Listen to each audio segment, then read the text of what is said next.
Good evening, Metal Faithful. It is I, your mandated reporter, and frankly, I'm mortified, Mr. Mark Radulich. And this is the Metal Hammer of Doom.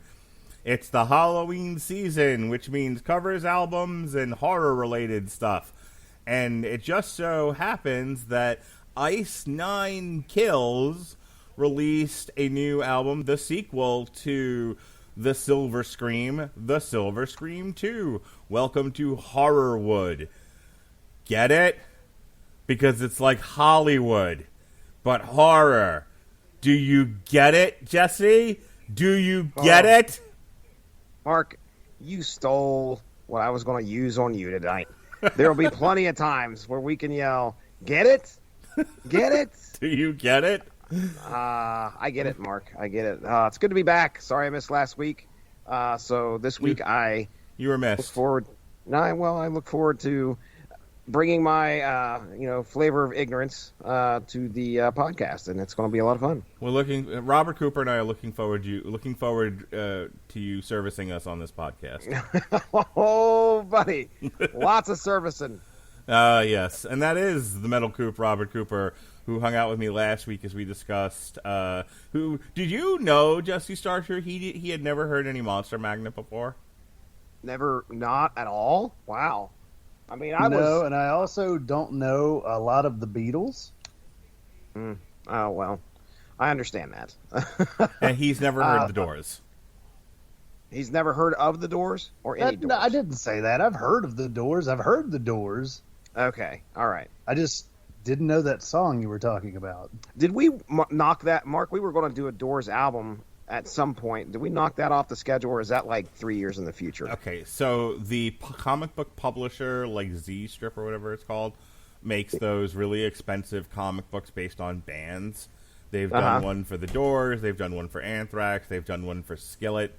They've done one for Poppy. Skillet. The fuck? One of these things is not like the other. Yeah, I mean, did they sell that at the fucking church bake sale or what? So long story short, too late. I thought these comics would be available or at least available on like Comixology to buy digitally. No, this particular publisher, because these are such collector's items books, you have to buy the physical book. And these things can run you $20 to $50 to $100 to $200. I mean, I can pull it up real quick for just the average one, because like they sell them with like other collector's items things. Sure. So the answer to your question is it was on the schedule. The release date kept changing for that Doors graphic novel, but also it was, again, not going to be available digitally. We would have had to have bought it. And I know that if there's one thing about Jesse Starcher, besides the fact that he likes to be serviced in his home by nurses. In my basement, too. That's right. Is that he also is notoriously cheap. Now, he will wander about the neighborhood and fondle people's junk. And my goodness. And come away with a handful of treasures. That's right. You said come away. There was a lot of innuendo in that statement, sir. I don't know why you're focusing on that part. And that's the one that I went with. So yes, Jesse will wander the neighborhood, mouth agape, with fondling people's junk, and come away with a handful of treasures, an armful of treasures, maybe even. That's right. But Jesse's come back with a load of them. Yeah, that's right. A large load of treasure. High in protein. However, he ain't spending no $20 or more on no comic book. Not for me, not for nobody. Isn't that right, Jesse? Yeah, you got it, buddy. That's so. Yeah, now we know. You knew well enough to be like, okay, screw this. We can't have this on the schedule because it ain't going to happen most likely. Yeah. Once I realized there was no way for us to get it in an expedient and inexpensive fashion, I was like, yeah, we can't do this anymore. And I have since abandoned doing anything with this company. You never know. We might be able to find it in the corner of some internet hidey hole. So just be ready. Maybe if I find it at a West Virginia pawn shop. All right. You may do that too. So the company is called Z2 Comics. Okay. I've never heard of that, but sounds like they're definitely just kind of like you said, specialized. All right, so here's what they got. You ready? The Z stands for Zyklon. There's a Cheech and Chong Chronicles graphic novels, and that starts at $24.99. What? Okay.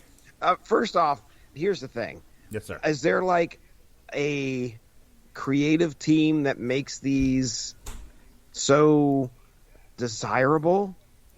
Do they mention like who's writing this stuff? I don't know. I can click on one and I can tell you. Give me a second here. So there's a John Lee Hooker book. One bourbon, one scotch, one beer. 3 tales of John Lee Hooker. I would like to read that, actually. There's Blue Note Records, Enter the Blue. There's Electric Century, the graphic novel. There's Lord of Havamal. Let's look at this Anthrax one. This is one of the ones I wanted to do. Now, this one starts at $100. Holy shit. Yeah. For $100, which you can actually do payments of, by the way, $34 a month. Wow, what a deal! You get the book and the T-shirt. It looks like. Okay. Summary. Writers. Okay, so the writers of this book are Scott Ian, Joey Belladonna, Frank Bello, Corey Taylor, Rob Zombie, Gerard Way, Mikey Way, Grant Morrison, Brian Posehn, Jimmy Palmiotti, Brian Azzarello, Rick Remender. They are not writing that one book, are they? That says here these are the writers for this book. Holy shit! The brothers. That is I didn't know Gerard Way's brother was also a writer. I know he was in My Chemical Romance with him, but Joe Troman and more. Illustrators are Charlie Benanti, J.G. Jones, Eric Powell, Derek Robertson, Scott Koblish, Eric Rodriguez, Man House, Roland Boshi, Steve Chanks, Dave Johnson, and more. I don't recognize a lot of the artists, but the writers, I do. That's probably why it's so expensive. Yeah, dude, I was going to say, that's a pretty good laundry list of some really popular, well, I mean, not just writers, but I mean, shit, they got a lot of, it sounds like people in the business too that are contributing to it. So now I wonder if that's what they're kind of doing. Like, hey, this is kind of like an oral history type deal, and they're considering them a writer. But I mean, how many pages is it? Does it say? Oh my God. I mean, if this is something that's usually listed on there. If you closed it out, don't worry about it. No, I'll go back, Jesse. Is this vegan? Oh. I could do research and figure this shit out, but I was just curious. I thought you still had it up. I'm not sitting on the toilet on Facebook, so my research wouldn't count. All right. All right, so I have to go back to the summary here. 1987, Anthrax unleashed a heavy metal and pop culture touchstone with hit Among the Living. Anthrax and Z2 Comics invite you to explore the album like never before with this original anthology graphic novel. No page count. That's fine.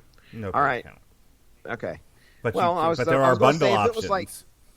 If it was all those writers, makes me think that this book should be like fucking 150 to 200 pages or something. You know, it should be huge. It looks like it's kind of like the Pride comic, right? Like everybody contributed a story. Oh yeah. I wasn't going for that one. You should go back and listen to it. I did. I remember what you're talking about.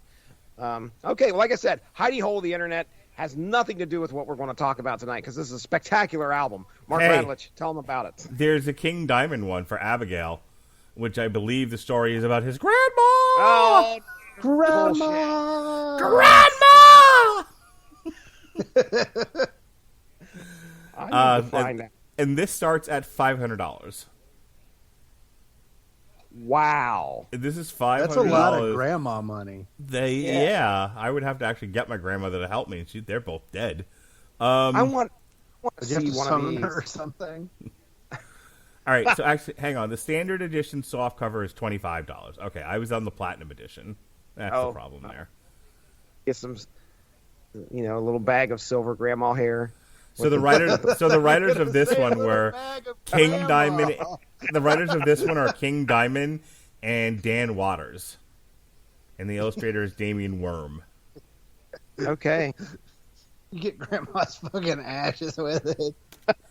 Grandma! All right, let's see if this in any way relates to what we're doing tonight. We're talking about this Ice Nine Kills album. Yes, Ice Nine Kills has a book.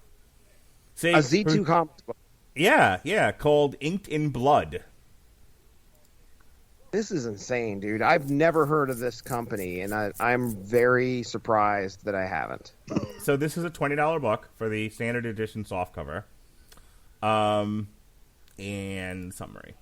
Tying in with the events of Ice Nine Kill's next cinematic album, The Silver Scream, Inked in Blood, follows a bullied teen superfan who's convinced that her favorite frontman could never have committed the grotesque crime for which he's now standing trial. But when a well-intentioned show of support backfires, the superfan finds herself locked in a life or death battle with a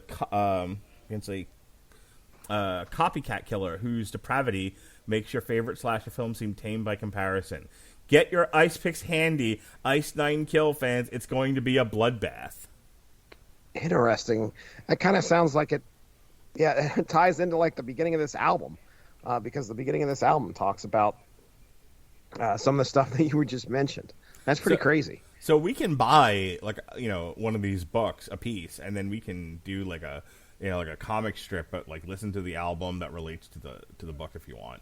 If that's what you want to do. Oh, well, let me tell you what we're going to do. We're going to talk to the internet first, and then we'll find out exactly how much money we need to spend. Just so you know, let me tell you something, brother. The Doors one. This is what I was trying to pitch you on. Yeah. Morrison Hotel. So we were going to listen to the Morrison Hotel album, and we were going to read the Morrison Hotel book. Yes. But the Morrison Hotel book is money. Hang on. Money.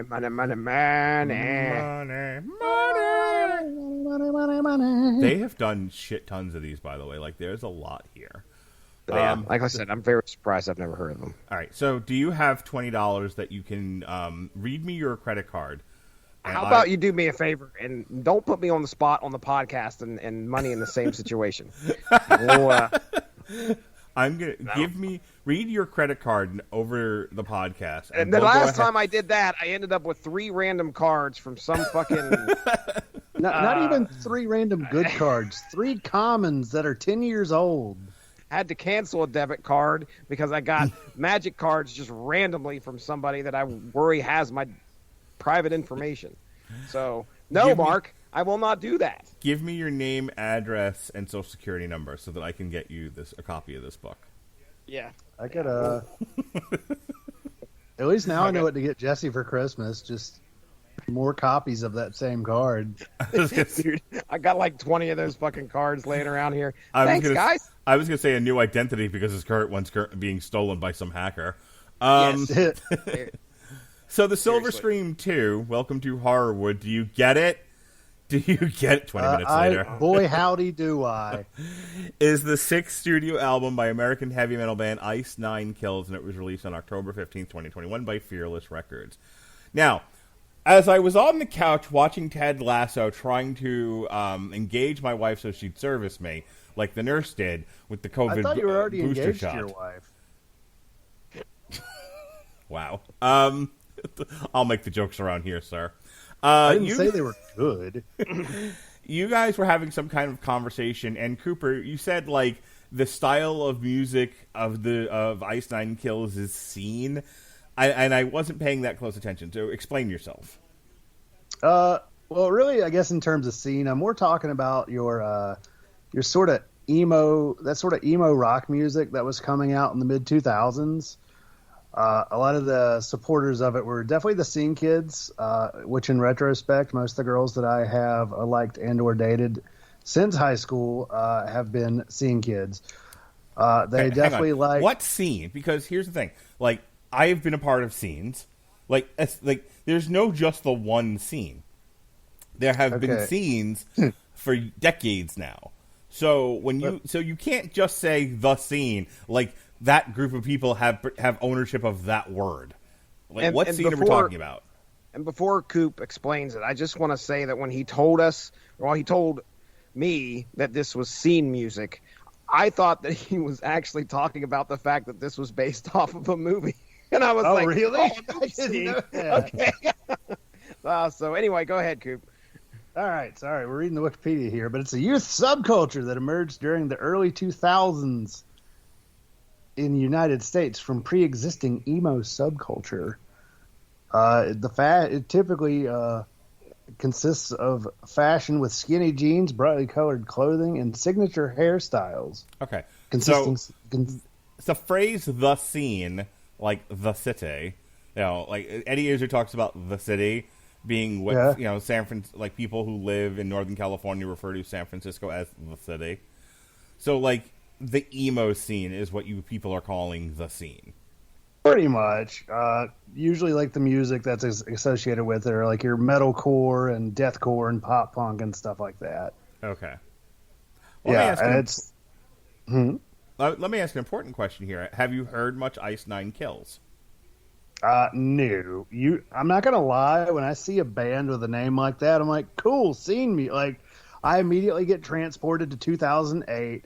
In 2008, heavy metal purist Robert Cooper shows up, and he's just like, I'm good. Just whip it out and pee all over it, huh? Oh yeah. Like, no, I'm flopping that dick on the table. You just hear that. Yeah, it's happening just like that. What about you? We wanted. No, finish. Go ahead. No, I was just gonna say that. Yeah, like this definitely reminded me in spurts of a lot of that sort of emo and metalcore music that was coming out in like that late 2000s. That was really popular when I was in high school. How about you, Jesse? How much Ice Nine Kills have you heard? Not a whole lot. I think the first time I'd heard about these guys was about a year or two ago. I was swapping metal bands with a guy at a wrestling show, and we were just kind of talking about what kind of music you like, what kind of music do I like, and he, while we were putting chairs away after the show was over, we were just like each of us were playing different songs for each other, and he was an Ice Nine Kills fan. So I think I heard a little bit of Silver Scream, the first one, prior to this, because he was telling me about it and what it was about, and I was like, oh, that's actually a neat concept. But I didn't follow through and listen too much of them afterwards, so not a whole lot. Well, the Silver Scream and the Silver Scream 2, Welcome to Horrorwood, Do You Get It? Was the Silver Screen, Hollywood, L.A. The song titles are inspired by horror films. The album is also inspired by horror films and featured guest vocalists such as Jacoby Shaddix, George Corpsegrinder Fisher. I feel like he's been in the news recently. Brandon Saller. Yeah, because like I think in World of Warcraft there's a character that's either his or inspired by his, and they're like, oh, he makes fun of people with disabilities and fucking, I don't know, ableist, blah, blah, social justice horse shit. Which is really funny. I'm a dirty fucking liberal, but God fucking almighty, Jesus Christ. Just fucking calm down, guys. I love you, but seriously, like, it's okay. We don't have to crucify them for the things they did 10 years ago. Brandon Saller, Ryan Kirby, and Buddy Nielsen on the 9th of each month leading up to the album's release. A new single and accompanying video was released to promote the album. As with the previous album, each of the videos are based on the films that tracks were written about, while also having an overall story arc across the sequence of, oh, see what we missed out on, Jesse? I know, man. This one actually had a story, not one that we invented, starring Ice-T. Oh, is it about is it about a bunch of clones of Ice-T killing people? No. No. I don't know. Well, I just was asking because I wasn't sure if it was like the Ice Nine Kills or something. I feel like the story was, I know we've talked about this a bunch of times on the podcast, but I feel like Ice-T was revolting against Ozzy Osbourne or something. No, the riots led into Ozzy Osbourne's video. So okay. Ice-T took over the media and basically made the public. Well, there's a lot of unrest. We'll just put it that way. You can go out, listen. You can go check that out on I think it's actually still on the source material YouTube. Metal Hammer of Doom Extra, folks. Just type it in. You should be able to find something. Hey, who wants to listen to some music? We're going to skip the opening night because it's just a bunch of gibberish. It's just like, herdy-dur, I am making a concept album. Yeah. We're going to listen to Welcome to Horrorwood, A Rash Decision in Assault and Batteries. Welcome to Horrorwood isn't really seemingly based on anything. There's no note here for it. But A Rash Decision is based on Cabin Fever. And Cabin Fever? I hardly knew her. and Assault and Batteries, which is based on the movie Child's Play, which is currently a series on the Sci-Fi Channel. That's right. All right, so let's go ahead and listen to our first 3 tracks here. Yeah, we're gonna edit it out in post. Fills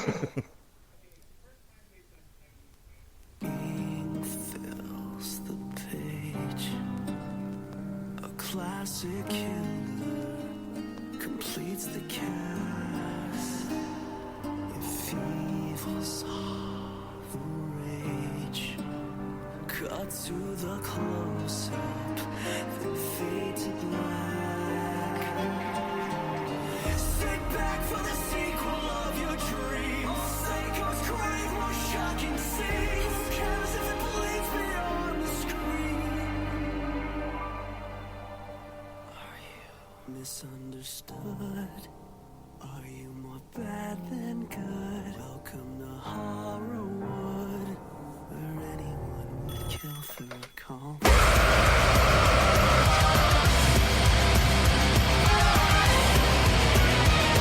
Trust everyone is desperate.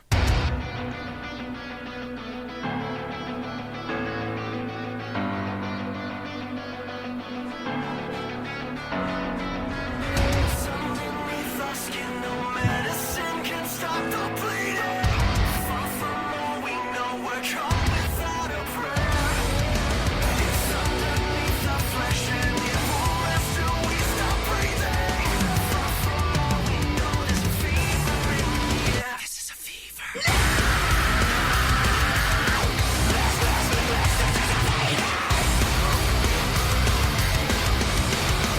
We came here today to get away, but now our perfect plans are all fading quickly. You're not today, it's your time. Infection grows immobilely. It's the only shot to me. To contain atrocity.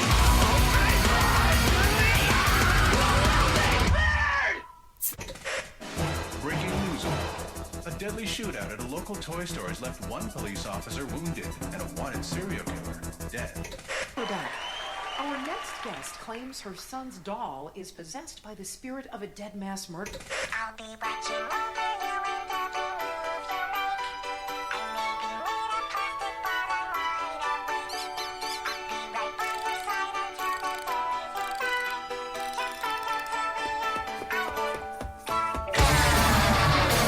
you die. Can't find out till the It's time to play, motherfucker! Through a child's eyes, you find it's hard to refuse. Friendly freckled face. Little do they know, little do they see. There's a killer streak.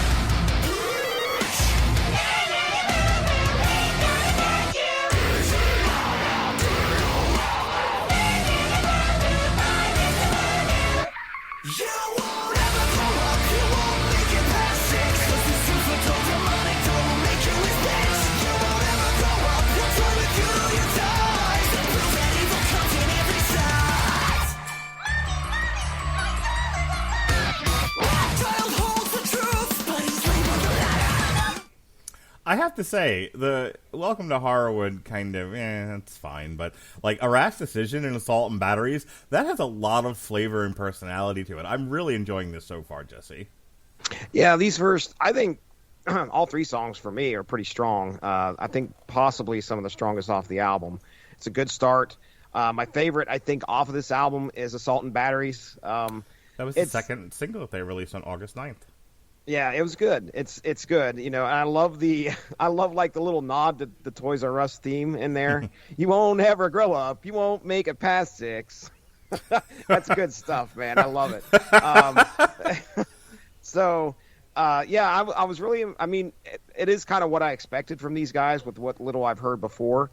But I think my favorite part of listening to the album initially was trying to pick out which movies they were from. I wasn't on the internet looking to see what they were. I knew that they were most likely going to be about specific movies. So I was trying to listen to the lyrics and figure out what movie are they talking about, and that was pretty easy. When there's a couple other tracks as we get into it, they make use of some of the themes from a lot of the popular horror movies that they're singing about, and you'll hear them kind of show up in some of these songs. So, I mean, I'm having a good time with these first three, and I really think they're probably some of the strongest off of the album, in my opinion.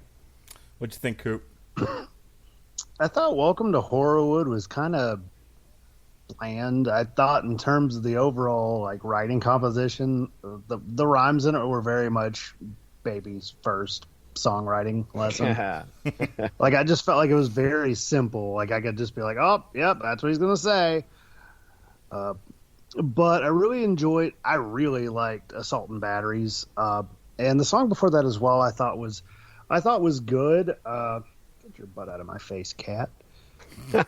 Sorry. Look at it. Look at it. That cat wants you to service it. Oh, no. He does. I found out he got worms. Ew. Yeah, because he killed a mouse for me the other day. I didn't know I had one. And it turns out I think he ate a little bit of it. Did you ask the cat if he paint houses, and that's how you ended up getting him to kill a mouse? What? I do not get that at all. I have heard no you idea what you're paint talking houses. I heard you paint houses is a euphemism for are you a contract killer? Oh, I've never heard that before. Really? Boy, have I learned a lot tonight. You guys should have heard the initial conversation before we got on here. I learned more even then. Did neither one of you listen to Robert and I talk about The Irishman? Oh, no. Oh. Yeah, I really had to listen to the commentary on that movie. About, I mean, you could just, you only have 4 hours to go. All right, I'm done with this whole conversation. But, yeah. Bastards. I mean, technically one time my mom called me a bastard, and I said, well, whose fault is that? And then she locked you in the laundry room. Yeah. No, she didn't even mean to lock me in the laundry room. That was the funny part. So you haven't that was unintentional. So it's so funny. We referenced you being locked in the basement of your house by your mom on this show all the time because I've been on podcasts with you when that actually happened. But you know who also brings that up a lot? Jason Teasley. Oh, yeah. Yeah, because Teasley was on that podcast. Yeah. I didn't know Teasley brings that up so much. I guess because it just tickles the hell out of him. Yeah. When he's not crying that he might have been not mentioned about being on a show or left off a show entirely, he likes to bring up you being locked in a basement. He also likes to claim that I'm twisting everyone's arm to do podcasts. I'm like very close to just being like, no, I'm doing podcasts with nobody except for Jesse and Robert. How does that sound? Eat it.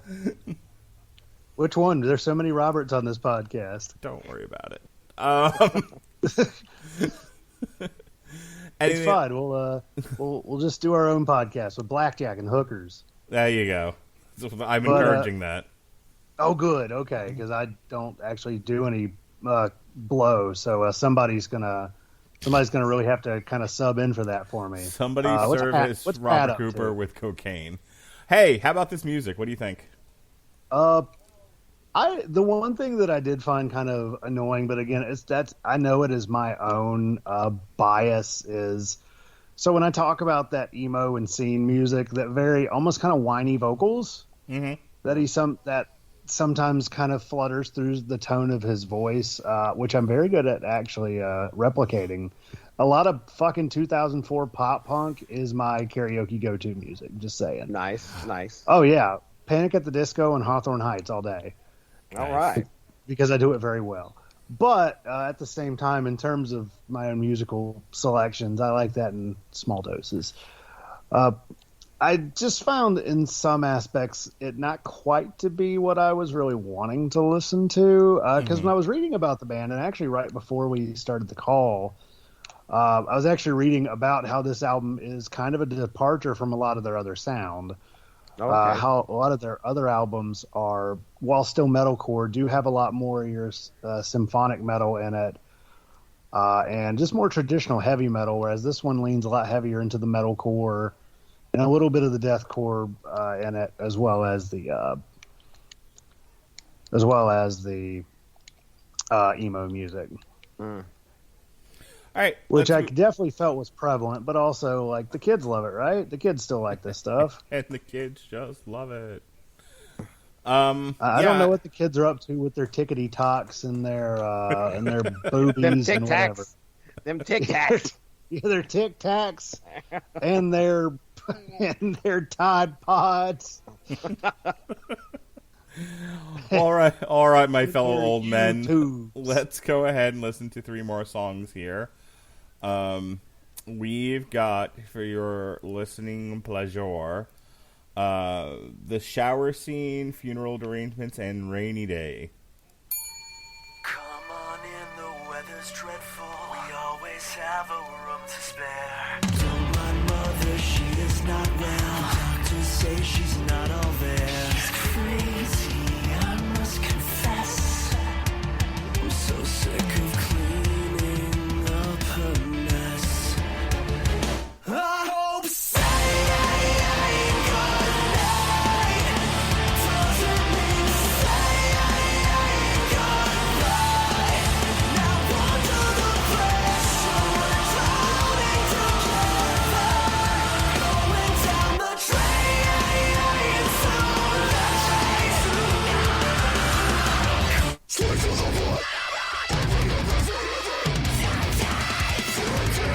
better.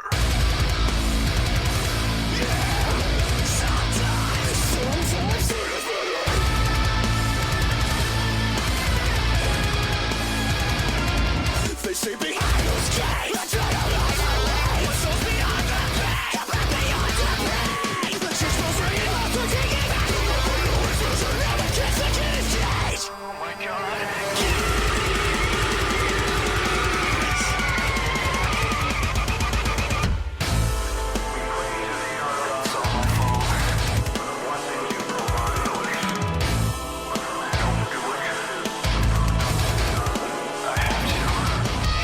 I'll see you on the other side, but I'd kill to bring you back tonight. Don't give up, don't let go.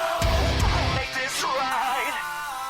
I'll take from sorrow and disgust, ashes to ashes, dust to dust. Don't give up, don't let go. Make this right. Run.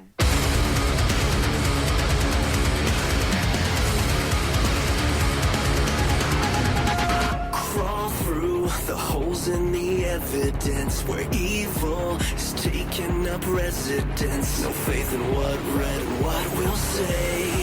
They save the truth for a rainy day. Fall through the cracks with the casualties. Freedom's thrown up with morality. Become a soldier for the controller. Are you listening to the whispering? Is it sinking in? 'Cause it's sickening. Will you take the pain? Will you suffocate? 'Cause you know something is creeping in the dark. Run.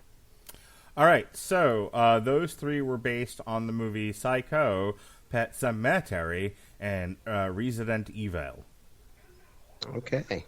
So I will say I have that all the best words. yeah, congratulations. You're now president. Don't encourage him. That's what got the last guy started. So I like the Psycho one. Like I said, that was the one that really, I think it was one of the first ones that I noticed that incorporated some of the theme in there. The shower scene, obviously, being one of the most iconic horror scenes in a movie. So the next one, though, the Pet Cemetery, the one based off Pet Cemetery, I don't have the track in front of me for some reason. I lost it. Right there it is. Okay. Funeral Derangements. I wasn't a fan of that one. Didn't tickle my sack, but I could tell you Rainy Day, based off of Resident Evil, not just the movies, but the game. And, of course, that's going to get a little bit of a nod from me. I did enjoy what they did with that, especially, making sure that they gave a nod to what it was originally what it originally came out as, which was a game in 1996, I think it was. Yeah, that was the first time, at least I remember playing it. So, anyway, yeah. So of the three, I enjoyed two of them pretty well. I think from this point, though, some of the next few songs, it feels like it kind of starts a downward trend for me. We'll talk about that, but I'll throw it to you, Coop. I really dug the shower scene. I like that one quite a bit. I enjoyed the name on it. I really love Psycho. That movie's an absolutely wonderful time. Yeah. It's really nice because I've really started liking horror movies in my adult life. It was hilarious. As a kid, I was terrified of them, and as a teenager, I couldn't be bothered. But as an adult, I'm like, ooh, spooky shit. You should try doing a podcast where everyone drags you into the horror movies against your will. Oh, really? Oh, do you not like horror movies? No. He's a big sissy man. Yeah, well, that's how it started. A lot of the stuff I just did not appeal to me. I don't like being frightened. That's not what gives me thrills and chills. So I just kind of actively avoided the horror genre. I'd seen some. That's how I knew I didn't like it. And real quick, I was just going to say, let's take a poll and see how many movies on this album that you have seen, and I have seen, and Coop has seen. Okay, go first. Okay. I have not seen Cabin Fever. Okay. I have seen Child's Play. I'm 90% certain I at least saw the first one. I've probably seen a couple in that series. Okay. I don't think I've actually ever seen Psycho, and as a big movie nerd, so especially somebody who dug into the classics at one point in my life, I'm actually surprised how little Hitchcock I've actually seen. Yeah. I have not seen Pet Sematary. I have seen all the Resident Evils. God bless you. I have not seen American Psycho. I have not seen My Bloody Valentine. I refuse to watch Hellraiser. I have seen The Fly. I refuse to watch Hostel. I have not only seen The Evil Dead, but I have reviewed it. And I have also reviewed Candyman that I've seen. And just so we can complete the set here, I have seen A Nightmare on Elm Street. I have seen Friday the 13th. I have seen... Going back to the first one? Uh-huh. You pushed me into this, you big bully. No, hold on. Okay, so you said you've seen Nightmare on Elm Street. You've seen Friday the 13th? Uh-huh. Okay, go ahead. I have seen Halloween more times than I care to recount. I have not seen the Texas Chainsaw Massacre. Yeah. I believe I saw Saw. Only Saw. Not only did I see The Crow, but we also reviewed it. I have seen Jaws and reviewed it. I have seen The Shining and reviewed it. I have not seen The Devil's Rejects. That's a Rob Zombie film, and I understand all of his shit's gross. They be fucking in a UFO, from what I understand. Everybody stuck in the UFO. I have heard they be fucking in a UFO. Okay. Rumor has it. I've not seen Edward Scissorhands. Wow. I have not seen Silent Night, Deadly Night. I have seen An American Werewolf in London, and not only did we see it, but we also reviewed it. So there. Not only did I see it, but I reviewed it. Okay, Yes, so the tally for you: 3, 4, 5, 6, 7, Oh, like 8, you were writing 9, that shit down. I'd 10, have gone 11, 12. I'd have gone slower to make sure you had it all. I think you got 16. I'm just going to say 16. All right, here we go. Let me I'll go through down again. mine. I've seen the first Nightmare on Elm Street, so Okay. we're just going to count. Yeah, we'll just count it if you've seen one in the franchise.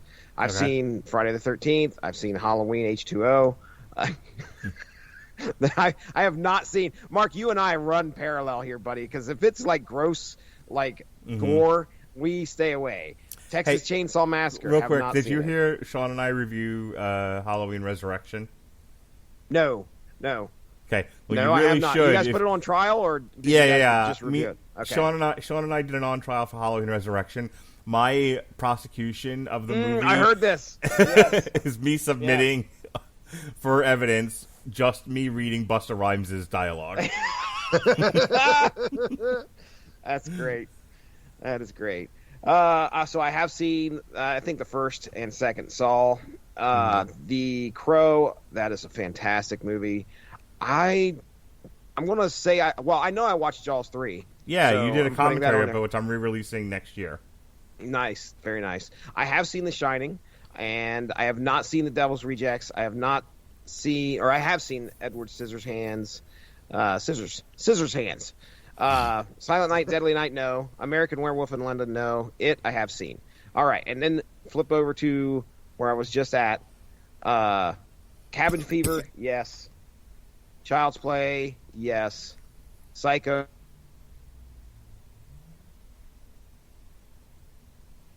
That was a definite yes. And then Hey, you cut out. I don't know. I know you cut out on my end. I don't know if you cut out for everybody else. So the last thing I heard you say was Psycho. okay, so Psycho, yes. Pet Cemetery, yes. Resident Evil, yes. American Psycho, no. My Bloody Valentine, no. Hellraiser, hell no. The Fly, no. I'm scared of the vomit and all that stuff that's happening in there. Oh, The Fly Hostel, is great. I'm a big sissy pants who doesn't like gross things, but I love when he starts to fall apart as The Fly and he just get Jeff Goldblum's that scene up. That is fantastic. Gosh. Hostel, no. The Evil Dead, yes. And Candyman, yes. Candyman was legitimately like maybe 2 months ago. I watched the first Candyman. Wow. The first time ever. So anyway, Coop, give us a rundown here, buddy. Both albums. So I've never seen the original Nightmare on Elm Street, but I did see A New Nightmare, so that counts. That counts. That's a good movie. I've never seen the original Friday the 13th, but I've seen Jason X. Okay. Did you see Freddy versus Jason? I've seen that too. Count it. I've never seen the original Halloween, but I did see all the new ones. All right. All right. I've seen Texas Chainsaw Massacre. I actually watched Saw with Nick, my buddy, who I might one day get on this podcast. Oh, damn. Yeah, I've never seen The Crow. Wow. Are you shitting me? Oh, I forgot Yeah, you're like 12 years old though. So I mean, yeah, I was practically an amoeba when Brandon Lee got killed. on set with a loaded prop gun. Yeah. Yep. I've not seen Jaws, but I have seen Gums, the Jaws porno. I'll count that. I'm good with that one. Have you seen the Meg? Pardon? Have you seen the Meg? Yes. I'm gonna count that towards you seeing Jaws then. All right. So I never actually finished The Shining, but I saw Dr. Sleep. Wow.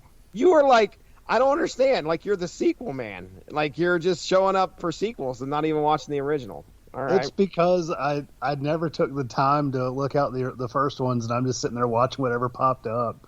Okay. The Devil's Rejects I haven't seen. I did see House of a Thousand Corpses, but I think that's just another zombie film. That's not actual. I've not seen Edward Scissorhands. Bro, Silent Night, Deadly Night is my shit. I actually have a figure of the killer from that movie, and I got the second one on Blu-ray for Christmas, and it's been my text tone for 3 years. Wow. Garbage day. Because the second one... So the second one, it was supposed to be a recap movie of the first one that they were going to put 2 on and then resell to the video stores. Uh-huh. But they shot too much footage with the new guy, so they decided to somehow try to make it its own movie while mixing it with the recap stuff. Wow. The guy could not act his way out of a bag. He couldn't act his way into the bag either. Like, acting was not his forte, and he is awful. But it is wonderful. I haven't seen the other 3 movies, though. American Werewolf in London, seen that. I've not seen the original yet, but I saw the 2 movies that came out this past few years. Saw Cabin Fever. I've seen Bride of Chucky. So that's something. Saw Psycho. I saw the new Pet Cemetery. God, what Resident Evil did I watch? Was it Resident Evil Apocalypse? Yeesh. I've watched the first one. I never went into the sequels, so I don't know. I just heard they're really not great. American Psycho I've not seen. I've not seen My Bloody Valentine, even though I know of it. Hellraiser, seen that. I haven't fucking seen The Fly, which is a disappointment because I love David Cronenberg. Mm-hmm. That man is so fucking gross. I've not seen Hostel because, to be honest, that's one I've really been kind of avoiding because, quite frankly, I think torture porn is just kind of gross. I'm not a fan either, dude. Like, Not a I watched fan. a movie the other day, Audition, which at the end of it was kind of torture porny. Like, turns out the woman was actually quite crazy. Stabbed a bunch of acupuncture needles into his eyeballs and stomach and sawed his leg. So Robert made me review Jigsaw, and then we reviewed Spiral early this year, and I could tolerate those movies because, and apparently, like, having listened to him and Sean back in the day talk about the first couple of Saw movies, like the Saw ones, I can probably handle just because I think like there's a point to them, and I don't think they're exceptionally gross, at least not the ones that I've seen. The problem with Hostel is I think that is bereft of any point. It is literally the very definition of torture porn, and I'm not into watching people get mutilated for no good reason. Like if you're mutilating them to make a point about healthcare, sure, I'm with you. Yeah. That's what I've been talking about in the chat lately. Like that's why the new Halloween didn't bother me as much as some other ones, because like they were commenting on Trumpers and the protesters and whatnot, and mob justice and all of this. And I was like, well, at least this movie has a point of view, as opposed to no point of view. If I want to watch a movie with no point of view, I'll put porn on, because then at least I get to see tits. You know what I mean, Jesse? You can watch Gums. There you go. I'm going to look for that when this podcast's over. You guys should. The Cinema Snob has reviewed it. Sweet. At some point, go back into the Metal Hammer of Doom extra archives and just count up grab yourself a spreadsheet, and tally up how many times Mark watches a video and gags, because it happens quite a bit. Mark has a bad gag reflex when there's some gross stuff happening, and we've watched some pretty gross videos, music videos. All right. In case there are people, in case there are men out there that want me to blow them, do know I have a terrible gag reflex. I am not good. I would not be good at it. You should watch the video for Bahia Mortal by Osamenta. That girl gets fucked up in that. Like that's. I remember I recommended that when I used to listen to Monday Night Metal Mayhem from out of Illinois, and I requested that song. They're like, God, that's a fucking rough video. And I was like, right, isn't it cool? Like for me, torture porn and is kind of in the same way that hardcore wrestling is. It was really cool when I was 18. But now that I understand how pain works and I'm more empathetic as a person, it hurts me a little bit. I'm going to say this, and then we got to move on here. My issue with like the deathmatch wrestling now was like coming out of the lockdown. That was about the only thing that was putting on shows, right? I mean, like AEW and WWE were doing shows, but they're doing shows like in empty arenas and shit like that. They had AEW had like other wrestlers in the stands. Like the first group to come back and actually do shows with an audience was the what are they called again? The No Holds Barred group that does the deathmatch wrestling with the chains instead of ropes and all of that. They came back, and GCW came back, and they do deathmatch wrestling too. So like there was no boxing initially when that came back out. And there was, again, coming out of the lockdown, there was very little like live entertainment to watch. So I watched a lot of deathmatch wrestling. It gets boring after a while. There's only so many times I can see somebody get hit with a light tube. You're like, oh, good. It's funny. I shared a coworker who works with like electrical. He works in electrical, and he's like, oh, they're gonna get cancer from those. Oh no! Don't they know what's in there? I'm like, buddy, I don't think they care. No, it's called a death match for a reason. Yeah, but to finish my list here, I have seen The Evil Dead. I've seen all the Evil Dead movies. Nice. All 3 and the remake. And I've not did you watched watch the series though. I was going to say the series is pretty decent. I didn't finish the.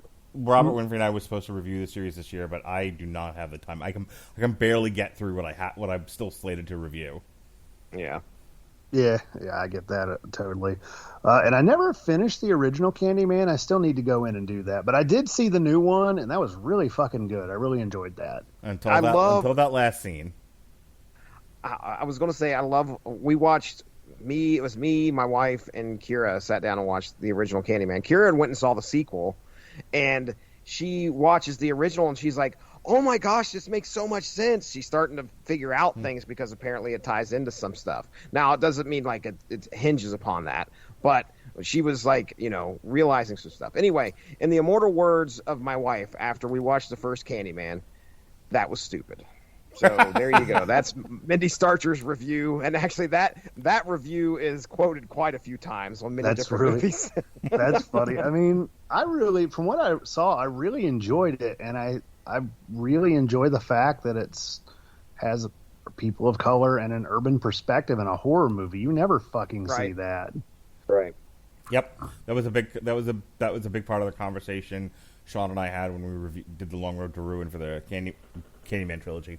All right. Hey, before we get into the back half of this album, I don't know for sure, Jesse, if they used Grammarly to they're almost writing scripts here, so I hope they did. But I bet if they didn't, they could have found it very useful to compose their music by using Grammarly, and maybe they would have if they had taken advantage of our free trial of Grammarly. Grammarly's AI-powered products help people communicate more effectively. Grammarly helps you write mistake-free on Gmail, Facebook, Twitter, LinkedIn, and nearly anywhere else you write on the web. Grammarly corrects hundreds of grammar, punctuation, spelling mistakes, while also catching contextual errors, improving your vocabulary, and suggesting style improvements. To download Grammarly today, go to getgrammarly.com/W2Mnetwork. Again, it's getgrammarly.com/W2Mnetwork to download Grammarly for free. All right. Let's hear some more music. Do you want to hear some music? Do you want me to shut the fuck up and play some music? Play the music. Shut up and look pretty. That's what I do best. All right. Here we go. Hip to be scared. Take your pick and the box.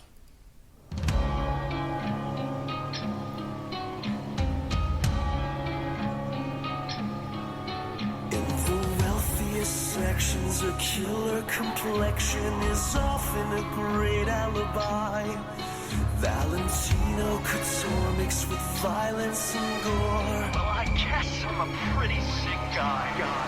With my beauty routines and a fridge full of spleens, I'd say it's extreme, but it's time to say goodbye. So to hell with good intentions. So to hell.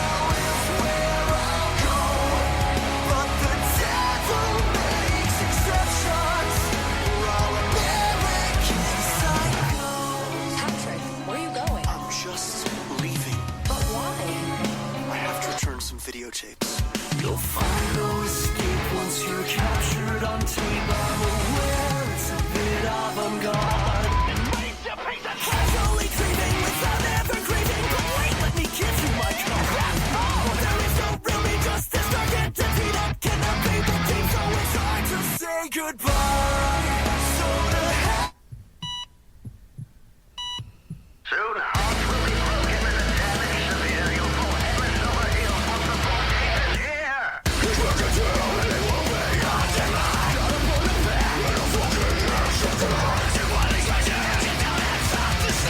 There's more than one way to lose your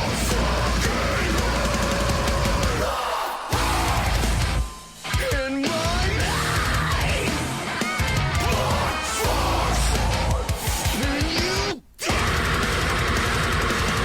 when I scream second won't be mine. Scream second when they accompanying. Curious cause I'm inside. When I scream second won't be mine. You know you're in for one. Scream second when they accompanying.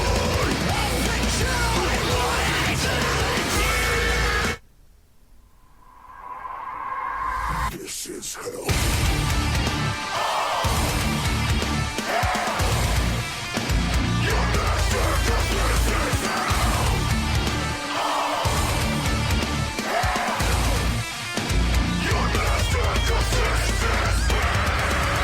Is it pleasure or pain? I'll be singing from these hooks and chains. But then with heavy, it's a paradox. Outside of us, to find salvation in the name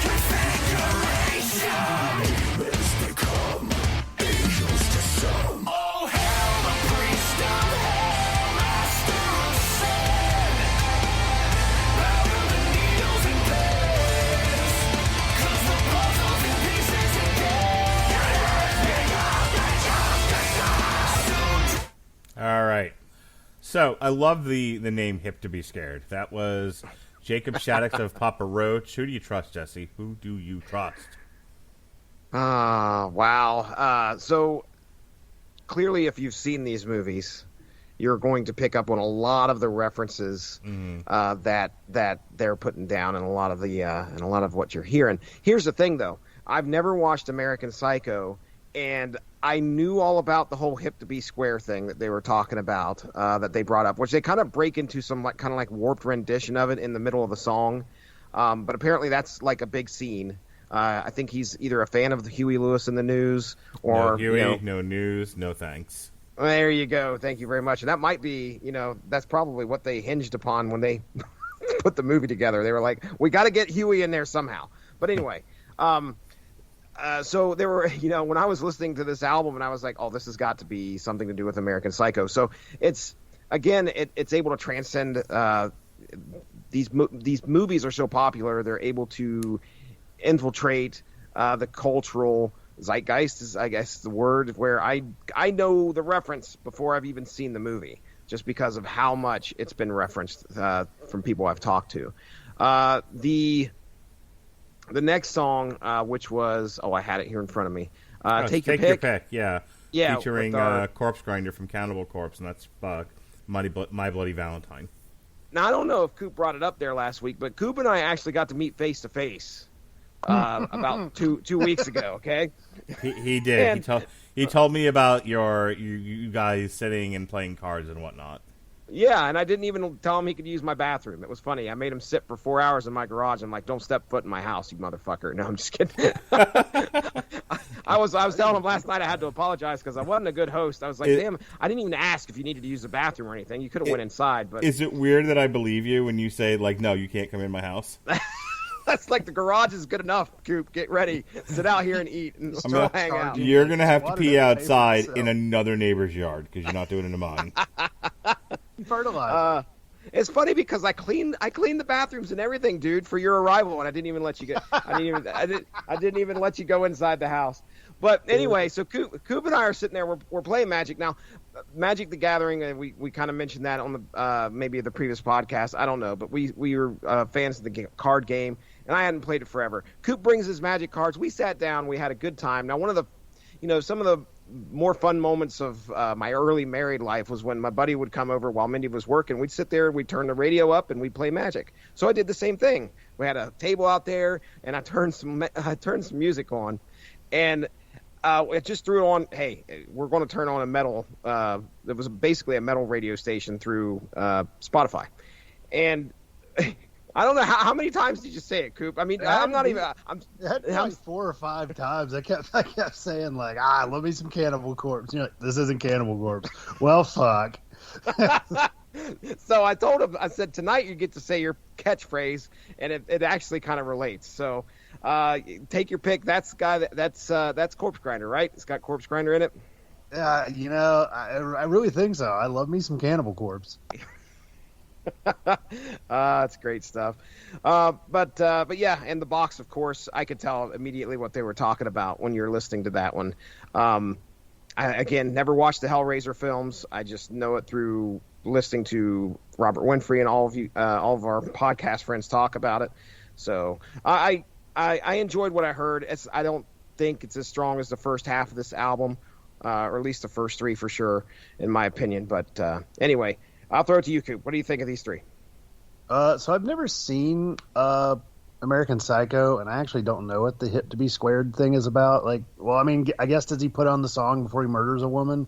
I have to find out because I don't know specifically. I'll find the clip. Can you clarify that you don't know the reference in the movie, or you've never heard the song "Hip to Be Square"? I think I've heard the song, but I don't know the reference. For fuck's sake, Coop! Hang on, I'm gonna. You know what? Coop? Squirrel. Here we go. I'm gonna use my free 30-day trial of Amazon Music. He is wrapping this into a plug. Beautiful. All right. Great. Look at what we did here. This is so seamless. I am going to use my free 30 days of AmazonMusic.com, the Amazon Music Unlimited service, to play some Huey Lewis and the News for you, because I cannot let it stand that you have never heard Hip to Be Square. That's ridiculous, Robert Cooper. And I will tell you this much, that if you want to play some Huey Lewis and the News, because we all know no Huey, no News, no thanks, then you can click the link in our description of this podcast, and you too can experience Huey Lewis and the News for free for an entire month. And if you like it, then you keep the service, and if you don't, you can cancel it. No fuss, no muss, no contracts. Did you know that, Robert Cooper? Did you know that you could have come to this podcast prepared, having used Amazon Music Unlimited to listen to Hip to Be Squared by Huey Lewis and the News? You know, that's really a blind side for me on the information highway, and I'm very thankful for Amazon Music for educating me. You're about to get your learn on. Are you ready? I was born ready.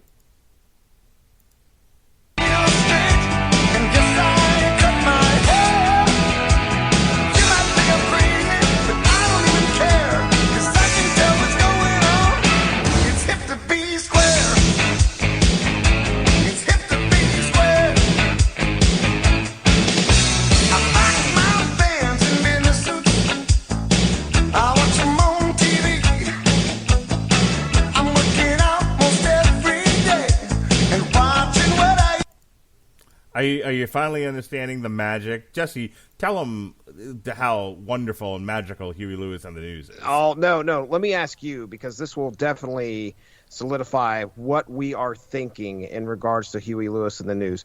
You got how many songs in the top 5 of Huey Lewis and the News catalog? Where are you going to put Hip to Be Square at? Oof. I mean... Oof. Now he's got to think about it. You could just go with 3 and we'll go on. I don't think anybody's going to give us a hard time. I mean, Power of Love's got to be number 1, right? I know that one. I'm a little biased when it comes to that. Really? I don't understand why. I have no idea either. Yeah. Hey, I don't know if you've ever seen Back to the Future 2, but it sucks. Ooh. I've never seen Back to the Future 2. You're fucking kidding me. Dude, did you hear... I saw the first one in theaters the other day. When Cole Marentet and I sat down and did Transformers Back to the Future, he had only seen the first one. He'd never seen any of the sequels. So it was a very interesting... I don't understand how people around our age... Like, I get that Coop hasn't seen some of this stuff. He's 12. But, like, people in between, like, the 35 to 45 range, like, in that 10-year period, like... How have you not seen some of these movies? Like, that's crazy. Chris Armstrong's as old as we are. Yeah.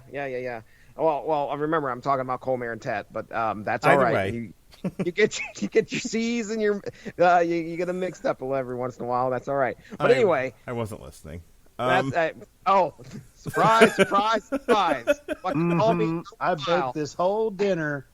And you're just coming. Oh, I didn't know you were making dinner. I got Wendy's. I already ate.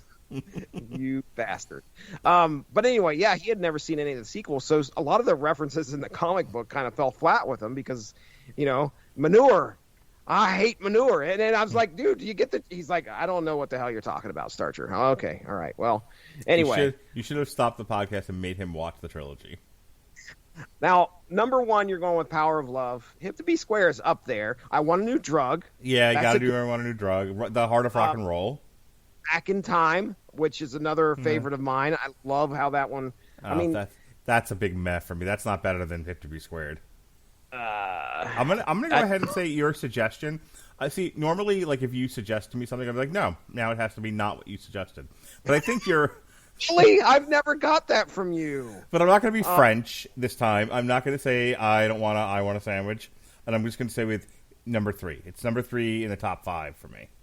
Okay. All right. That's good. We've settled this argument. But anyway, there you go, Coop. That's Huey Lewis in the News, Hip to Be Squared. And apparently, I just pulled up the quote here, and I'm looking it over. I think the character that oh my goodness, what is his name? The guy that plays in Christian Bale. Thank you. See, I get my C's mixed up, Mark Radulich. I was stumbling there. But anyway, yeah, apparently his character quotes like movie reviews, which kind of sounds like somebody I know here. But he quotes this movie review like twice to this guy, and apparently the dude's not listening to anything he has to say. And then it says, but they should be, this is a quote from him, but they should because it's not just about the pleasures of conformity and the importance of trends. It's also a personal statement about the band itself. Hey, Paul. And then he murders him with an axe. Nice. So I don't know why I don't know why I haven't seen American Psycho. I really should. That sounds right up my alley. Yes, sir. Like I saw a meme the other day though that had to be a ref in that scene where Christian Bale's character's pointing at the stereo, being like, "Oh," and it said "Fish Hands" when he played the worst song you've ever heard. That is it, dude. That is it. All right, it's funny. There was a comic I saw the other day actually of a guy in a fish shirt, and everybody stands and goes to tackle him. He's going for the jukebox. So, Coop, real quick, your thoughts on. So here's the game plan. Your thoughts on the 3 songs we just heard: "Hip to Be Scared," "Take Your Peck in the Box," and then we're gonna play the last 4 songs.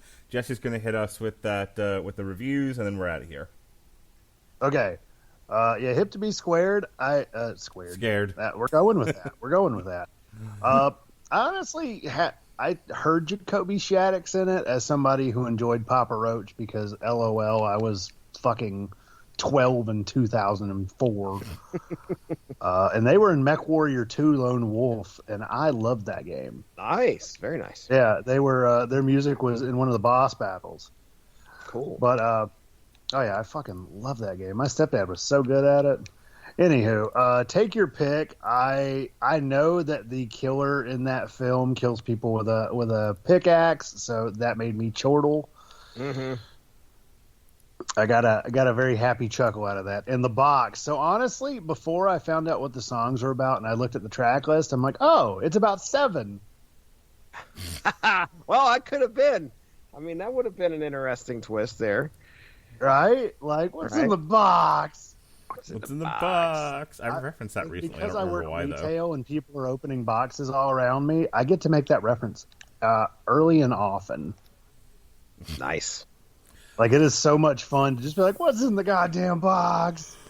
But I dug that. I loved Corpsegrinder and Take Your Pick, by the way. That was really cool. And then the guy from Atreyu, which I just found out he is now the main vocalist of Atreyu because they let go, or the other guy, the normal main vocalist, he left, which that's fine because I haven't listened to fucking a new Atreyu song since 2010.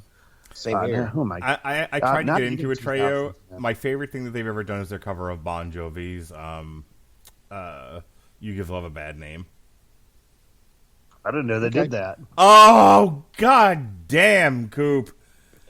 I mean, at least I know You Give Love a Bad Name. It's true. We'll give you credit. I just didn't. I've never heard that cover, and like, I think my favorite thing that Atreyu ever did was Becoming the Bull, or that time they did that version, that song that sounded very much like Radar Love, even if it wasn't. Radar Love.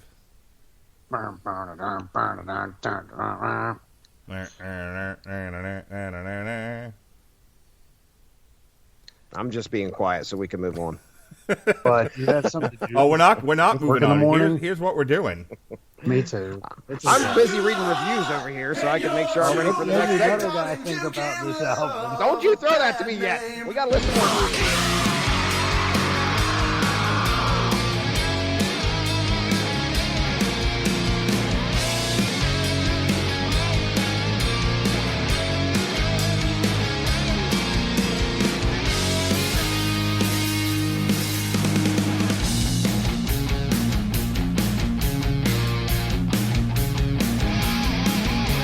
Angels, what you saw, promise me all the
the place where the faces are so cold. I drive all night just to get back home. I'm a cowboy on a steel horse ride, and I'm wanted, dead or alive.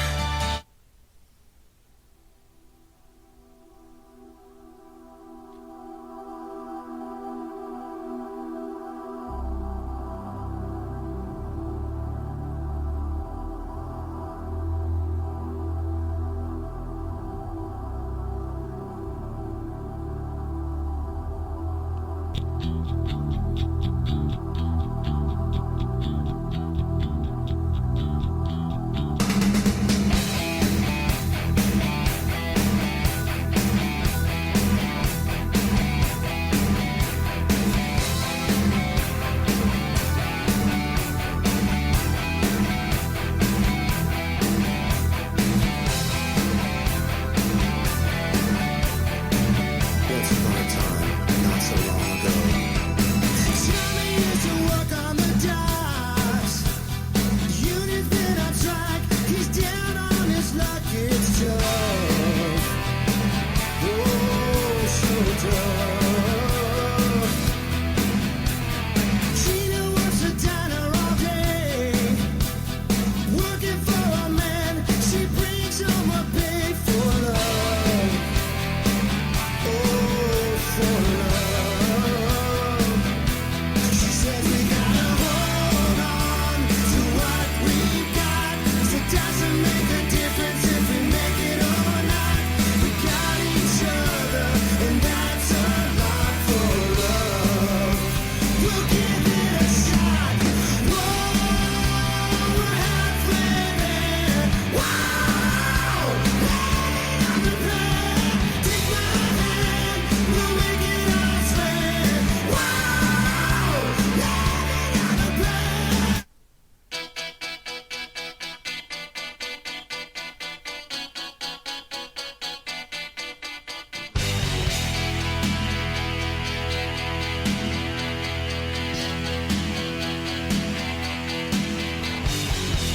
Your love is like bad medicine. Bad medicine is what I need. Oh, shake it up just like bad medicine. There ain't no doctor that can cure my disease. Someday you guys are going to learn when I ask you if you've heard of something, just say fucking yes. It's a fucking Bon Jovi blacklist. God. So that last one was Jizzy Pearl covering Bad Medicine. Before that was L.A. Guns, I believe I picked. And then before that was Atreyu. Okay, very nice. Yeah. Yeah, I kept waiting for the non-Bon Jovi stuff to show up, and it just kept being more fucking Bon Jovi. This wasn't on the album. Do you want me to Wait, play yeah, I more kept metal being like- covers? I don't. What do you I was want like, from damn, me? that sounds that I don't remember that being on this album, and then I'm like, oh fuck, it's more Bon Jovi. Damn it. Damn it. I mean, I can play more covers if you want. Mark, do you have to go to work tomorrow morning? Nope. You I son of a have to get up bitch. at 6 a.m. I gotta be at work at 6:30. You bastard. I'm looking at like a covers playlist. So if someone doesn't You move don't me need on, to do that. Go back to the fucking album we're covering. oh my Play god, there's a music. metal. There's a wait a second. Hang on, just bear with me. Just please bear with me for this one. Been for the past 20 minutes. Blame Cooper. Damn it. Uh-huh. Damn you. All to hell.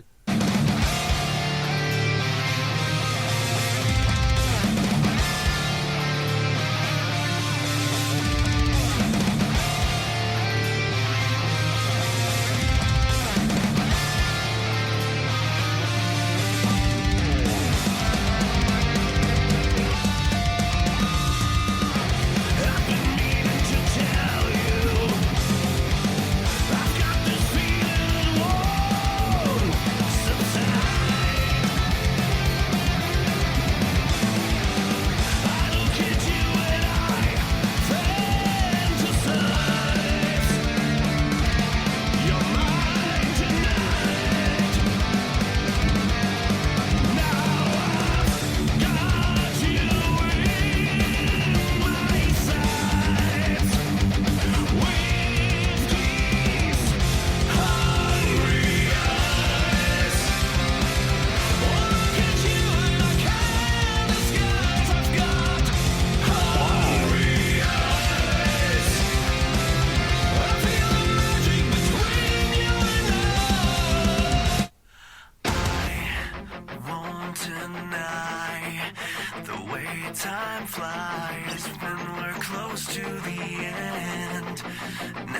thinking I spent my life learning to fly despite a constant descent.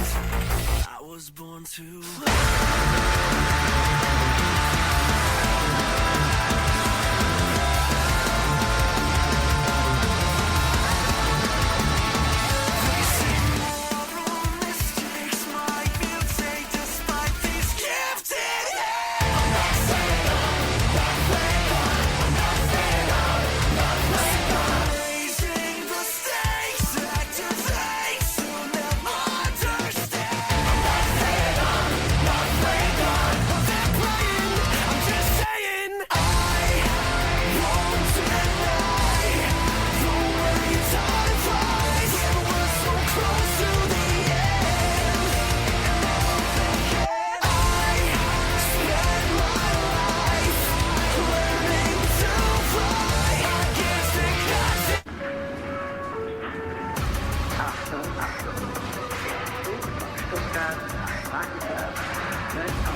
felt the fatal touch of a forbidden lover.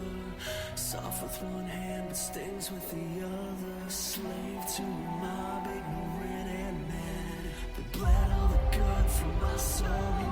Left the bad. Now cursed forever to just a reflection. So every single glance becomes an obsession.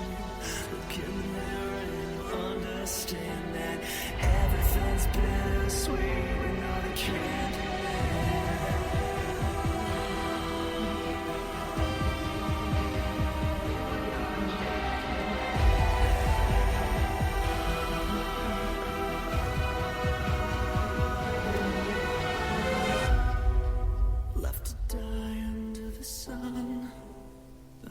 never spared anyone. About a hand for the honeybees. Hooked on the creed of the color. Cry out so you can see. 5 times the hell of legacy. Left to die under the sun. There's nothing sweet about me. Hell in their hearts and fear on the baby. Look on the lights and no more fucking voices.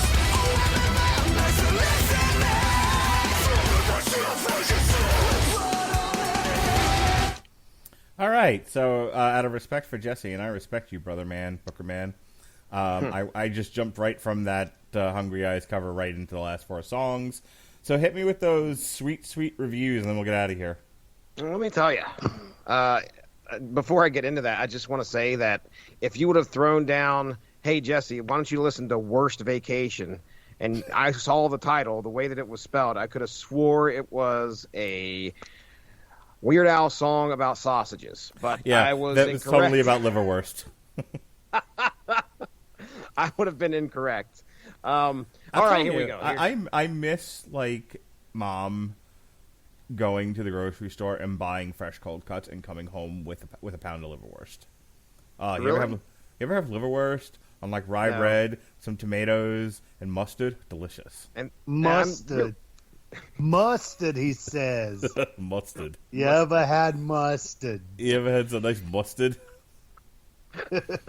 You sound like you have a real cold there. Mustard. Shut up, Cooper. This is the way God intended people to talk. Oh, yeah. Yeah, and I bet you just like water. What?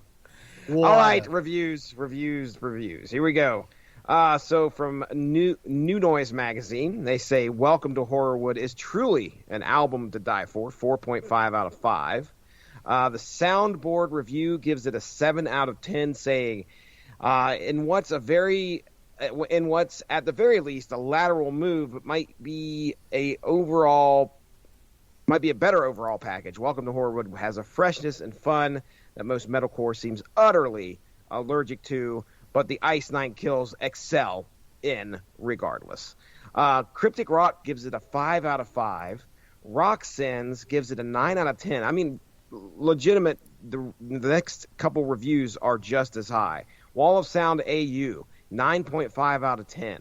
Spillmagazine.com, 9 out of 10. They say this album is the hardcore exception to the general rule that sequels suck. This really pleased a lot of the critics, or at least a lot of the reviewers that we had access to. Like, I mean, all I did was pull the top, like, 10 off of Amazon. Yep. Off of Google. Yep. Do you know you could actually read their stuff with Amazon Music? I'm sure you probably could. There's probably links to the reviews there. But yeah, it's overall a very positive feeling for this album. And for myself, you know, are we getting into final thoughts, Mark? Can I go ahead and transition to my final thoughts? Please. All right. So, as he begs.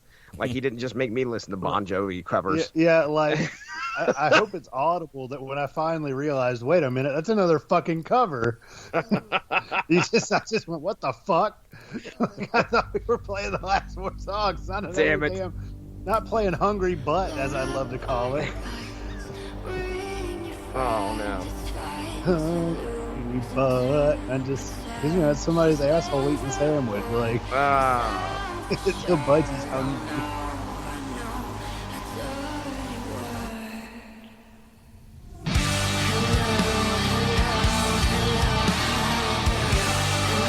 Nirvana. This is even my baby ass knows it.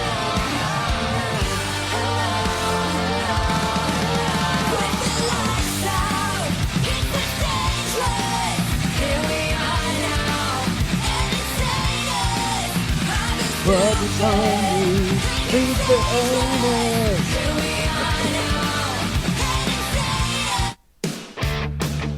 Oh my gosh, no. Yes, he has to get up in the morning. It's right, baby. You tell me. So a miracle happened, and I got my wish. Fucking song is this? Jesse saw it fitting. Stranger to me, then he takes it to me now. I go and take what's his.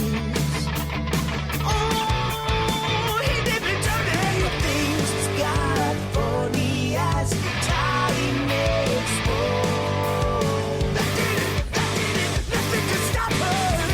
Side of Jesse's girl that no one knows.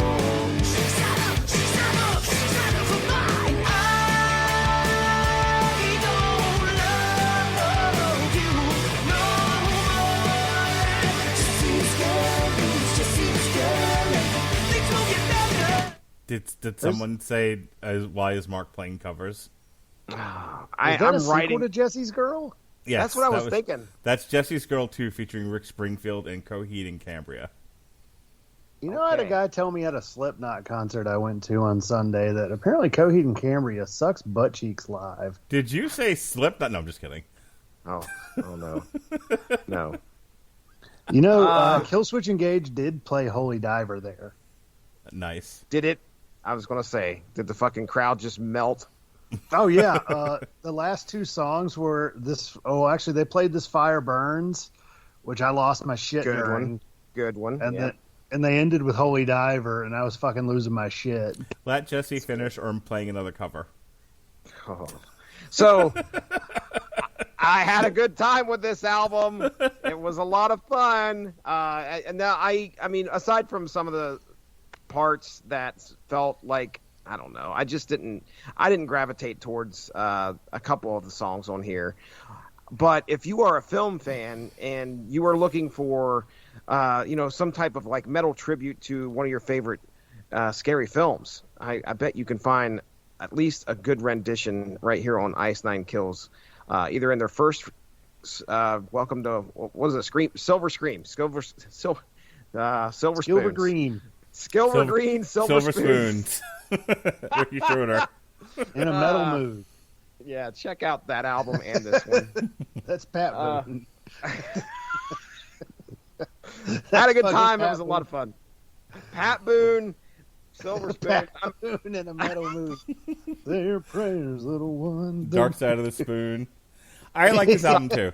I was having fun with the breakdowns in this one. Like, you know, I know metalcore is kind of like the special ed class of music, but I get canceled.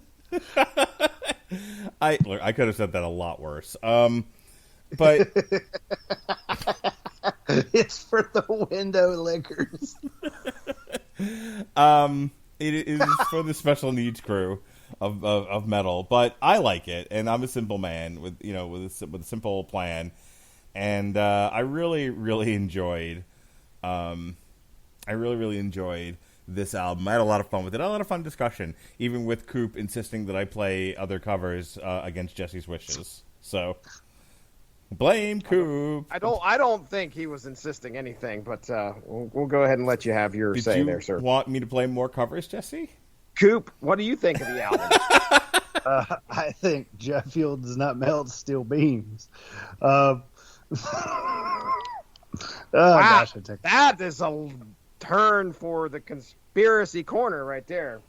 Well, I mean, what can I say? I'm sure that's part of another horror movie called Fox News. Anywho, yeah, metalcore for me, like, I remember there was a time I could straight up remember saying in 2009, golly gee, metalcore is one of my two favorite genres of metal. It's metalcore and thrash metal. Gosh, those are my favorites. And that was 2009 when I was in 11th grade. Since then, yeah, like metalcore is not, it's just not really my thing anymore. I feel like it's easy, you know, it just doesn't really appeal to me as much as it did in the past, which is fine. You know, I recognize plenty of its merits as an overall genre, but just those parts overall just didn't quite as appeal to me. Now, the emo, whiny vocals, sometimes, yeah, they got on my nerves. But overall, like, I fucking loved the concept on this album. I really enjoyed the diversity in this album, because this is a very diverse album, I'll say that. There are moments where you'll find some symphonic metal going on.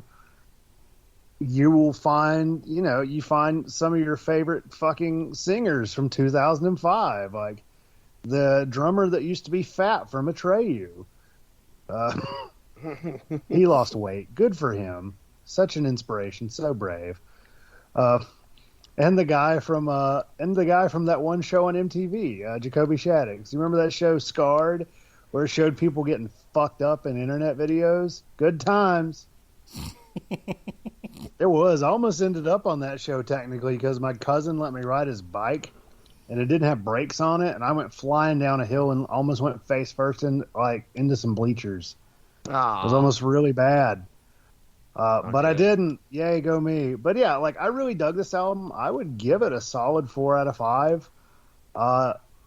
In as funny as it is, as much as like when I was listening to it, I wasn't loving it. But just as we're listening and reflecting on it, I could really see myself coming back to some of these songs. Like like I said, I really enjoyed it. I like what it did. Am I like, oh my god, Ice Nine Kills, they're in town, I gotta go see them? Fuck no. It ain't happening. Like, I enjoy them for what they do, and I enjoyed this album for what it does. But I'm still not I'm not a lifelong fan, we'll say that. Anywho, plugs. Yes, sir. All right, so next week is Halloween, self-titled Halloween, and that's going to be that's going to close out horror and Halloween and covers month here on the Metal Hammer of Doom. And we kick things off in November with Ministry, Moral Hygiene. I'm the torture coop here because it's just like, hey, I'm so glad to be back here. Great, we're going to do one show a month. I'll be gone for another couple years. Thanks for having me. yeah, thanks. You know what's ironic, by the way? My lady friend listens to my podcasts. Mm-hmm. She asked me if I did podcasts, not out of just being nice, but actually she's like, oh yeah, I love listening to your stuff, even though apparently the old stuff has the sound quality of a trash can. Yeah, it's not great. All right, so I told her just wait until you get to the podcast where my computer fan goes wild. So as far as like new recordings, we've got a review of the new Ministry. That's November 3rd, and then we are off for like the next 3 weeks. On Wednesday, I've got other stuff to do. We'll be back December 15th for a very poppy Christmas, and then December 29th, Lordiversity. That's gonna be fun. I cannot wait to be just. Probably let down. There's so much. It's going to be really hard for me to listen to this whole album like an hour before we start the podcast. Yeah, it's going to be tough to fit that one in there, Coop. This January 5th is the Cybertronic Spree. January 12th is the Volbeat, Servant of the Mind. I'll take a week off so that I can review the new Agresco season. And then Jesse... I like Agresco. And then Jesse twisted my arm and made me put this on the schedule. The Night Flight Orchestra, Aromantic 2. Fucking love Night Flight Orchestra, man. That's January 26th. That album has been played a lot in the past week since I found these guys. Unbelievable. Battle Beast will be February 2nd. Ooh, that's a solid entry, I guarantee it. And then the Browning, End of Existence, will be February 9th. And then we don't have anything scheduled past that except for one. We do have... So I'm not doing an entire week dedicated fucking to the Irish again. I did that once. I'm not doing it again. However, I do like to do something for St. Patrick's Day. I don't need to dedicate a whole week to it like I did this past year. But one show. We're going to do one show. And that is the St. Patrick's Day show is going to be hosted by the Metal Hammer of Doom. And you know what we're doing this year, Jesse? Tell me. House of Pain. Oh my it. goodness. I was hoping it was going to be the one really fucking awesome Irish metal band, Primordial. Nope. Fine Malt Lyrics. So we'll do that. We'll do the new Guns N' Roses EP. And then, you know what we're going to do in addition to the new EP, Hard School? We're going to do an entire Guns N' Roses retrospective. What do you think about that? Oh, fuck. I hate Guns N' Roses so fucking much. Oh, I can't wait. God, if I have to hear Welcome to the Jungle one goddamn time more, I'm probably going to put my head in an oven. I'm going to start the show. It's on the schedule. Just type in fuck me with a Coop's head in the oven. They're so fucking overdone. I understand they were revolutionary for their time. And they were wonderful, and they were so good, but fuck, if I have to hear one more fucking person who peaked in high school tell me about how I missed out, they can go sit on a cactus. Okay. I'm gonna make it up to you, though. Because March 23rd, we're doing the new Sabaton album. Yay! All right, Jesse and Coop, Thanks. take a few minutes here to do plugs. I have to go AFK for a moment. Okay. All right. He That's has to go. He has to go get service. That's what I was going to say. He's either servicing himself or he's getting serviced. So okay, let's talk about what's coming up on the Radulich and Broadcasting schedule for myself. All of October, you're going to be seeing Unspoken Issues towards the end of October. Talk about the rise of the Midnight Suns. We got like 6, I think, mini episodes, possibly even 7. But right now I know for sure 6 episodes, probably about 15 minutes apiece, that'll be dropping and leading all the way up to Halloween, focusing on one issue at a time in the Rise of the Midnight Suns saga that happened in Marvel in the 90s. So that's Unspoken Issues. That's me and Chris Armstrong. On the 30th, I think, I don't have the schedule in front of me, but I know it's towards the end of the month.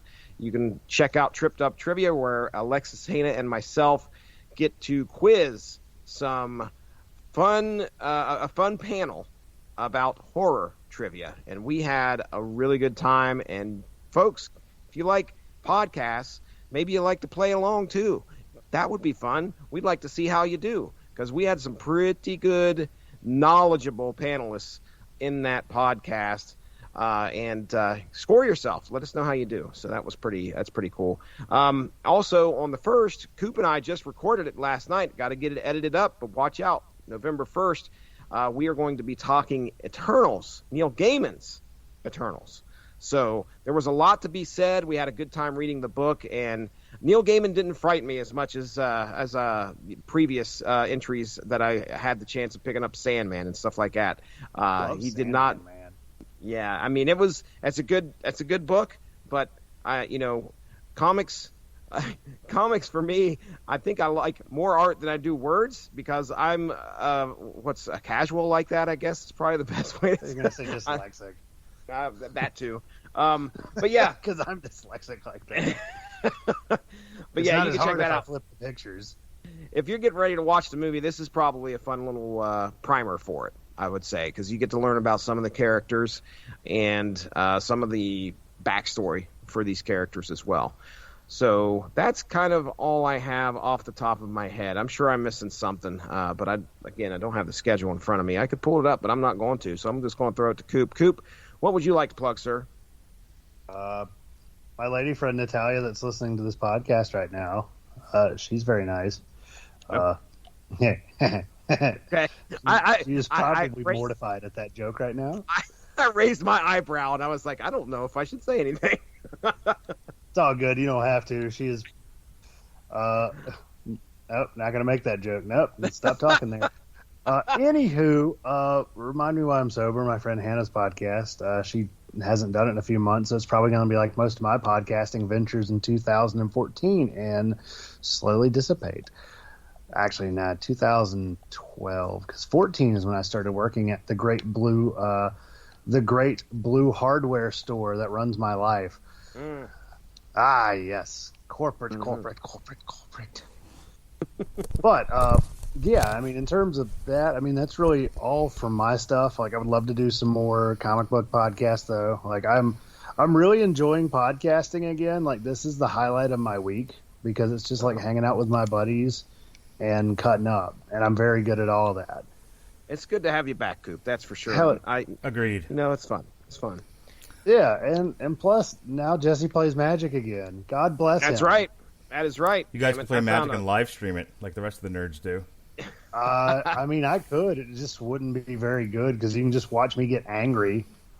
That sounds fun. All right, guys. Let's call it a night. Jesse, you got anything else? I did forget to plug Power Rangers: A Nightmare on Elm Street. That's happening on the 31st as well. Yeah, check that out. Alexis Hannah and myself talked one crazy-ass webcomic. So, other than that, that's it. All right. Thanks, folks. Somebody got paid for that podcast. We'll see. We'll see you next week for Halloween, self-titled. For Robert Cooper, the snarky Robert Cooper. For Jesse Starcher, who had to put up with a lot of my nonsense tonight. God bless you, sir. I will service you in the future. I promise you for that. Oh, thank goodness. I'm writing it down. Oh. It's an IOU. Be well, be safe, and behave.